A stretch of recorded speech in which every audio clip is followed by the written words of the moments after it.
আসসালামু আলাইকুম, আমি মৌসুমী রেদওয়ান। আমন্ত্রণ জানাচ্ছি এনটিভির মধ্যাহ্নে খবরে।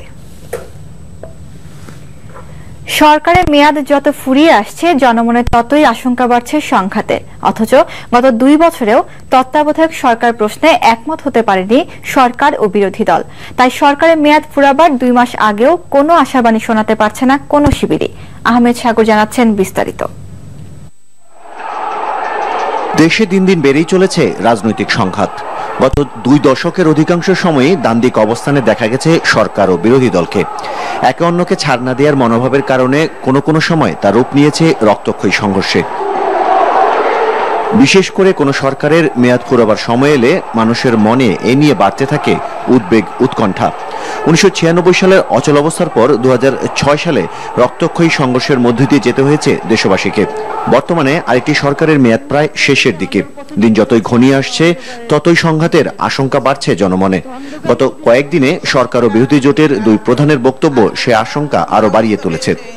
যা হবে সংবিধান মোতাবেক হবে, তার থেকে এক চুলো নড়া হবে না। ব্যাস, জনগণের আন্দোলন এমন শুরু হবে যে আন্দোলনে আপনাদের চুল তো থাকবে না, এলোমেলো হয়ে সব আপনারা দিশাহারা হয়ে যাবে। এ অবস্থায় আশার আলো দেখতে পাচ্ছেন না বিশিষ্ট জনেরা। আমরা এখনো কোনো আশার আলো দেখতে পাচ্ছি না। 2টি রাজনৈতিক দল যতক্ষণ পর্যন্ত অনড় অবস্থানে থাকবে এবং একে অপরের বিরুদ্ধে বিশুদ্ধার করতে থাকবে, ততক্ষণ পর্যন্ত কোনো সমঝোতা হবে বলে আমার মনে হয় না। শঙ্কা তো আছেই, কারণ 2 প্রধান দলের অবস্থা অনড়। যদি সমঝোতা না পৌঁছা যায় তাহলে তো সহিংসতা হতেই পারে, রাজপথে সমাধানের চেষ্টা করা হতে পারে, অতীতে যেমন করা হয়েছে। কিন্তু দুর্ভাগ্যবশত রাজপথে কোনো কিছু সমাধান হয় না। রাজনৈতিক অচল অবস্থার জন্য এখনো পরস্পরকে দোষারোপ করে চলেছেন সরকার ও বিরোধী দলের নীতি নির্ধারকরা। তাদের উদ্যোগহীনতায় যখন শঙ্কিত দেশবাসী, তখন তারা অপেক্ষা করে আছেন অলৌকিক কোনো সমাধানের আশায়, যদিও নিজেরা কোনো আশার বাণী শোনাতে পারছেন না। আমাদের মাননীয় প্রধানমন্ত্রী নিজেই সরাসরি আহ্বান জানিয়েছিলেন মাননীয় বিরোধী দলের নেত্রীকে যে আসেন আমরা আলোচনায় বসি। সেই মুহূর্তে তিনি শাপলা চত্বরের সমাবেশের মাধ্যমে প্রকাশ্যে তিনি 48 ঘন্টা আলটিমেটাম দিলেন। এই যে সরাসরি প্রত্যাখ্যান এবং রূঢ় ভাষায় এই সমঝোতা পরিবেশকে নষ্ট করে দেওয়া, এটা কিন্তু দুঃখজনক। এবং ওখান থেকে কিন্তু পরিবেশটা নষ্ট হয়ে গেছে 1 নম্বর। আর তো আমার মনে হয় না যে টেবিলে বসে আলোচনার পরিবেশ আছে। বিএনপি ভার্সেস আমি আওয়ামী লীগের কথাই মনে করে বলছি। সেখানে যে দ্বান্দ্বিক সম্পর্ক, সেখানে কোনোভাবেই কেউ কিছু এতটুকু ছাড় দিতে পারে না, এবং কথাবার্তা এবং মন মানসিকতা এমন এক পর্যায়ে, সেটা সত্যি দুঃখজনক। আমরা অনেক সময় বলছি যে না, সংকট কাটিয়ে উঠবে, নিশ্চয়ই সব ঠিক হয়ে যাবে, একটা ঐশী শক্তির দিকে আমরা তাকিয়ে আছি যে গায়েবী একটা ব্যবস্থা হয়ে যাবে, একটা মিরাকল হবে। এটা মনে করার কোনো কারণ নেই। আমি মনে করি যারা সত্যিকার রাজনীতি নিয়ে চিন্তা করেন, তারা দেখে যে অন্ধকার, কঠিন অন্ধকার। অক্টোবরের শেষ সপ্তাহ থেকে জানুয়ারির শেষ সপ্তাহের মধ্যে পরবর্তী জাতীয় নির্বাচন অনুষ্ঠানের সাংবিধানিক বাধ্যবাধকতা থাকলেও এখনও নির্বাচনকালীন সরকার ব্যবস্থা নিয়ে একমত হতে পারেনি সরকার ও বিরোধী দল। সংবিধানের 15তম সংশোধনের মাধ্যমে তত্ত্বাবধায়ক সরকার ব্যবস্থা বাতিলের পর তা পুনর্বহালে গত 2 বছরের বেশি সময় ধরে আন্দোলন করে আসছে বিরোধী জোট। আহমেদ সাগর, এনটিভি নিউজ, ঢাকা। 2টি কুইক রেন্টাল পাওয়ার প্ল্যান্ট উদ্বোধন ও একটি পাওয়ার প্ল্যান্টে ভিত্তিপ্রস্তর স্থাপনের জন্য আজ নারায়ণগঞ্জ যাচ্ছেন প্রধানমন্ত্রী শেখ হাসিনা। দুপুর 2টায় জেলার সিদ্ধিরগঞ্জে পৌঁছার কথা রয়েছে প্রধানমন্ত্রীর। সেখানে তিনি প্রথমে দেশ এনার্জি লিমিটেডের 100 মেগাওয়াট বিদ্যুৎ উৎপাদন ক্ষমতা সম্পন্ন কুইক রেন্টাল পাওয়ার প্ল্যান্ট উদ্বোধন করবেন। পরে উদ্বোধন করবেন মদনগঞ্জের সামিট পাওয়ার গ্রুপের 102 megawatt quick rental power plant. বন্দর উপজেলা হরিপুরে 360 মেগাওয়াট বিদ্যুৎ উৎপাদন ক্ষমতা সম্পন্ন পাওয়ার প্ল্যান্টের ভিত্তিপ্রস্তর স্থাপনের কথা রয়েছে প্রধানমন্ত্রীর। এছাড়াও ২৫০০ উপজেলায় মুক্তিযোদ্ধা SM মাজারুল হক অডিটোরিয়াম ও community centre, Narayanganj circuit house এবং সোনারগাঁয়ে জ্যোতি বসু স্মৃতি পাঠাগার ও সেমিনার হল সহ অনেকগুলো ব্রিজ ও ১ ডজন প্রকল্প উদ্বোধন করার কথা রয়েছে প্রধানমন্ত্রী শেখ হাসিনার। পরে বিকেলে ২৫০০ উপজেলায় শহীদ মঞ্জু স্টেডিয়ামে স্থানীয় আওয়ামী লীগ আয়োজিত সমাবেশে ভাষণ দেবেন তিনি।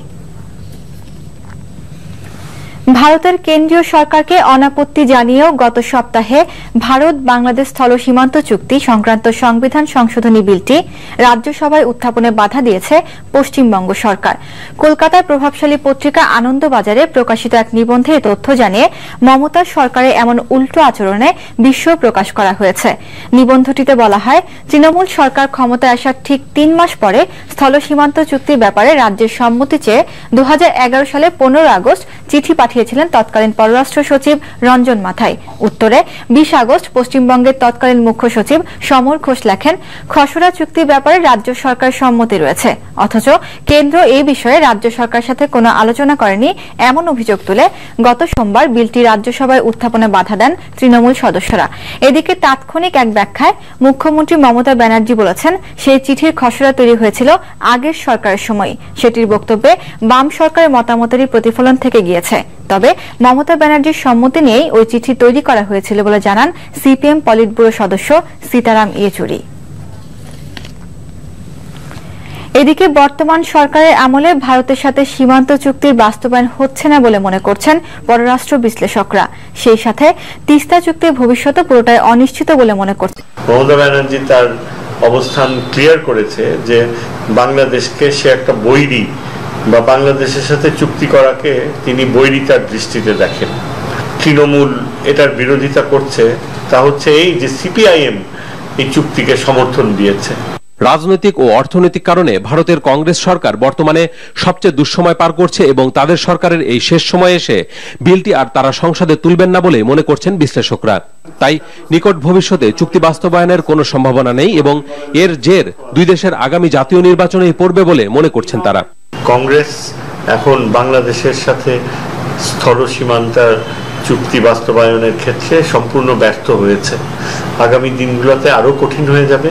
যতই ভারতীয় ইলেকশন কাছে আসবে ততই এই বিষয়টা ইলেকশন পলিটিক্স হিসেবে দাঁড়াবে। সেটা যদি জনগণকে প্রথম থেকেই বলতো যে না, এটার মধ্যে যথেষ্ট জটিলতা আছে, যখন হবে তখন হবে, কিন্তু এটা হচ্ছে কাল, এই মাস, এটা করে যেটা হয়ে গেছে যে আমাদের দিক থেকে এক ধরনের যেই দুর্বলতা বা যেই পরিপক্কতা দরকার ছিল সেটা যে নেই, সেটা পরিষ্কার হয়ে গেছে।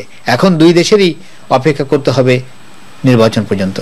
একইভাবে বহুল আলোচিত তিস্তা চুক্তিও হচ্ছে না এই সরকারের সময়। তৃণমূল কংগ্রেস নেত্রী মমতা ব্যানার্জির কট্টর বাংলাদেশ বিরোধী অবস্থানের জন্য এমনটাই মনে করছেন বিশ্লেষকরা। তারা বলছেন, দুই সরকারের দৌড়ঝাঁপ সত্ত্বেও দুই দেশের অমীমাংসিত সবচেয়ে গুরুত্বপূর্ণ ইস্যুগুলো শেষ পর্যন্ত ঝুলেই থাকলো। ওজাইর ইবনে ওমর, এনটিভি নিউজ, ঢাকা। নওগাঁর সাপাহার উপজেলার হাপানিয়া সীমান্ত থেকে দুই জেলেকে ধরে নিয়ে গেছে বিএসএফ। হাপানিয়া ক্যাম্পের কোম্পানি কমান্ডার সুবেদার গনি জানান, সকালে ওই দুই জেলে হাপানিয়া সীমান্ত এলাকার ২৩৫ পিলারের কাছে একটি হাওরে মাছ ধরছিল। এই সময় ভারতের পান্নাপুর সীমান্তে ৩১ বিএসএফ তাদের ধরে নিয়ে যায়। বিষয়টি নিয়ে পতাকা বৈঠকে আলোচনা চলছে বলে জানান তিনি। অব্যাহত ভাঙনে মাত্র ১ মাসের ব্যবধানে পদ্মায় বিলীন হয়ে গেছে বর্ডার গার্ড বাংলাদেশের রাজশাহীর পবা উপজেলার সীমান্তবর্তী চরখিদিরপুর বিজিবি ক্যাম্প। চরাঞ্চলের ৩ শতাধিক বাড়ি, ঘর ও ফসলি জমি। আর এজন্য ঠিকাদারদের অনিয়ম ও পানি উন্নয়ন বোর্ডের কর্মকর্তাদের উদাসীনতার অভিযোগ উঠলেও তারা দুষছেন প্রতিকূল পরিস্থিতিকে। এ অবস্থায় সীমান্ত এলাকার নিরাপত্তা নিয়ে উদ্বিগ্ন স্থানীয় প্রশাসন। রাজশাহী থেকে সম সাজুর পাঠানো রিপোর্ট, ছবি তুলেছেন শরীফুজ্জামান রয়েল। পদ্মার ওপারে রাজশাহীর পবা উপজেলার চরখিদিপুর বিজিবি ক্যাম্পের এই দৃশ্য গত 14 জুলাইয়ের।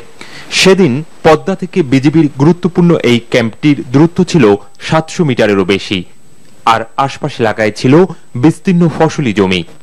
আর এখন সেখানে শুধু প্রমত্তা পদ্মার দাপট। দেখে বোঝার উপায় নেই, এখানেই ছিল শত শত ঘরবাড়ি।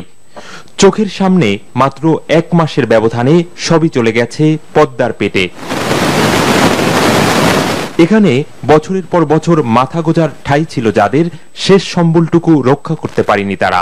আমাদের জায়গা জমিনে যা ছিল সব এখন ভেঙে চলে, আমরা এখন কি খাবো? আমার সামনে ক্যাম্প ভেঙে গেল, আমরা থাকবো একদম উধাও হয়ে গেল। এর আগে ধরেন 8-10 দিন ঈদের আগে থেকে বস্তা ফেলছিল, কোনো কাজ হলো না।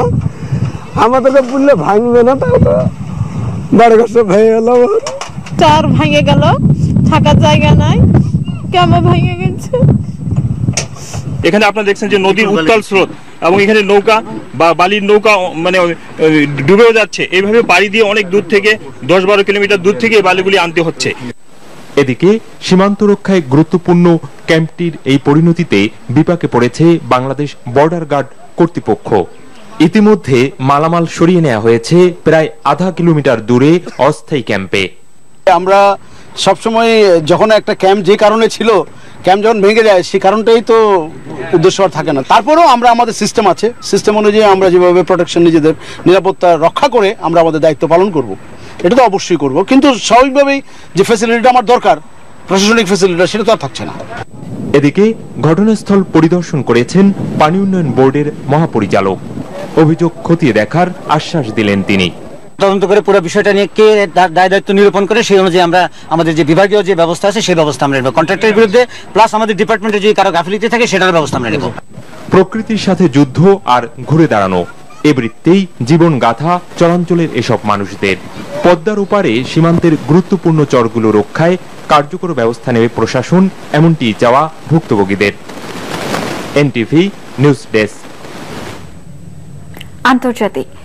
আফগানিস্তানে শিশু ও নারী সহ 16 বেসামরিক নাগরিক হত্যার দায়ে এক মার্কিন সেনাকে যাবজ্জীবন কারাদণ্ড দিয়েছে ওয়াশিংটনে একটি সামরিক আদালত। চূড়ান্ত রায়ের ফলে স্টাফ সার্জেন্ট রবার্ট বেলসকে ন্যূনতম 20 বছর কারাগারে কাটাতে হবে। এর আগে সিয়াটলের একটি সামরিক আদালত বেলসকে এই হত্যার দায়ে মৃত্যুদণ্ড দিয়েছিল। শুক্রবারের রায়ে তার মৃত্যুদণ্ড রহিত করে যাবজ্জীবন দেওয়া হয়। প্যারোলে মুক্তির বিষয়টিও নাকচ করে দেওয়া হয় এ রায়। গত বছর 11 মার্চ আফগানিস্তানের কান্দাহারে অবস্থিত একটি ব্যারাক থেকে ভোর রাতে বের হয়ে নিকটস্থ গ্রামের কয়েকটি বাড়িতে অতর্কিতে হামলা চালায় বেলস। এতে নারী ও শিশু সহ 16 জন নিহত হয়। এদিকে রায়ের পরে নিহতদের আত্মীয়রা এক প্রতিক্রিয়ায় বলেন, গুরু অপরাধে লঘু দণ্ড দেওয়া হয়েছে, মৃত্যুদণ্ড তার যোগ্য প্রাপ্য। খেলার খবর, ক্রিকেট। হারারেতে 2 ম্যাচ সিরিজের প্রথম টি20তে স্বাগতিক জিম্বাবুয়েকে 25 রানে হারিয়ে সিরিজে এগিয়ে গেছে পাকিস্তান। আজ একই মাঠে বিকেল 5:30